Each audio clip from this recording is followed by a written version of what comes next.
Welcome back, my name is Dr. Giuseppe Paladini, I'm the founder of Stepping Bricks, and today we're going to talk about the entrepreneur's curse.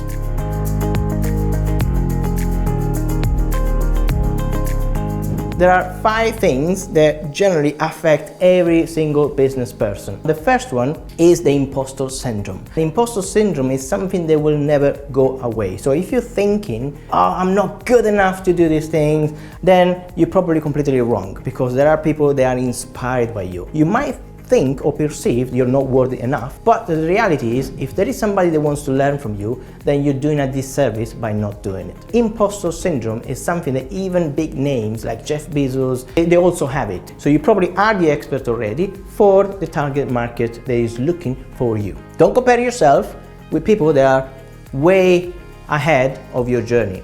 The reason for that is because there are other people that want to learn from business people that are at the beginning. So if you are at the beginning, you can still teach those people. They're not going to look for people that are way ahead of the journey, because they don't relate, if you know what I mean. Imposter syndrome is always there. If you get invited to networking events, if you get invited to stages, just do it, okay? Don't feel like, oh no, I'm not good enough for doing it. You are good enough. Other people saw your value. You need to just fulfill that service. The second problem in the entrepreneur curse is that you never feel arrived. When do you think you have arrived? When do you think you are successful? The reality is I never feel that way.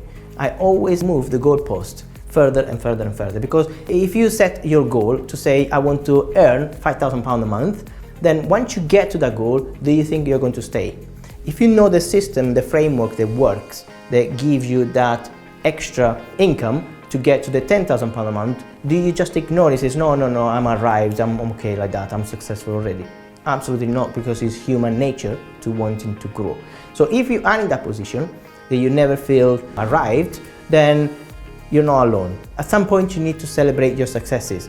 So this is very important. How do you overcome that feeling? It's going to give you that dissatisfaction and then frustration and so on. These are not good feelings. The way to overcome that is to write down every single day what you have achieved during the day, and then at the end of the week you read back what you achieved and what you're grateful for.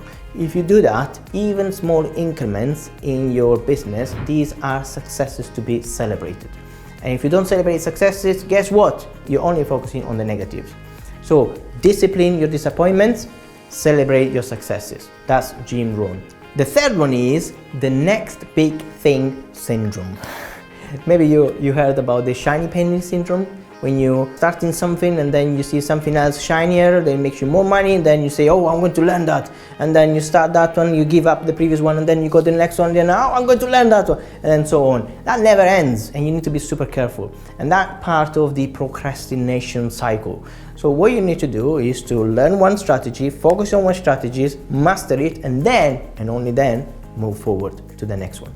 If you keep going for the shiny penny syndrome, you are never going to achieve absolutely anything. The number 4 is feeling alone in the journey. You're not alone, we all feel the same. The problem with that is when you start a business, you try to talk to family, you try to talk with your friends and to your network, your circle of friends, and they don't understand you.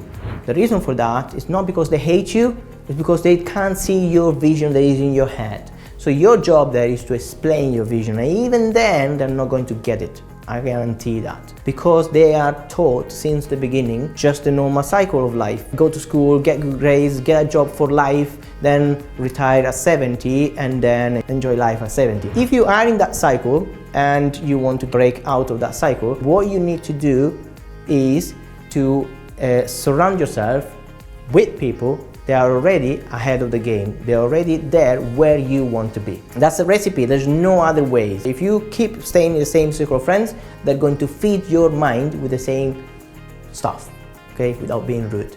If you want to learn new stuff, you need to go to the people that are already doing what you want to learn, and they already are in the position you want to be in the future. If you surround yourself with people that are already ahead of the game and where you want to be, then you're not alone anymore. And the final number 5 of the entrepreneur's curse is the work-life imbalance. Okay, that's a big difference, because we all talk about work-life balance, but does it really exist?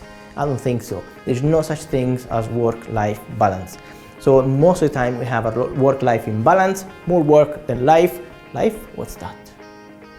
But remember, you can shift that, you can change that. The only way to do it is to time block. Time block what you need to do for your life. I know it sounds terrible, you need time block what you need to do for your life, but it's the reality, because otherwise work will take over. If it's your own business, you will work crazy hours, you will work 24 hours a day. But remember, the reason you started a business is to have freedom of choice, freedom of time, and time to spend with your loved ones and to do whatever you want. So if you don't put importance and priority to these things, then you run the risk of jumping from a 9-to-5 job to a 24 hours job, and you're not going to enjoy life anymore. You're going to hate your business, you're not going to produce anything anymore, no money, no service for other people, you're basically frustrated. The best things to do is to time block and say, for example, on Wednesday night I'm going to do gym for 1 hour. On Thursday night I'm going to learn a new language for 1 hour. On Friday night we're going to do 1 hour of running, or whatever it is that makes you feel good. But remember, if you want to spend time with the family, time block that part and don't let anybody break that block. I hope it's been useful for you. Now don't forget to like, subscribe and share this video. Just write in the comments below what you want to learn, and I will record more videos for you so they can be useful for your journey, whether it's in property, in whatever other business, or in life. So my name is Dr. Giuseppe Paladini, founder of Stepping Bricks, and I'll see you in the next video.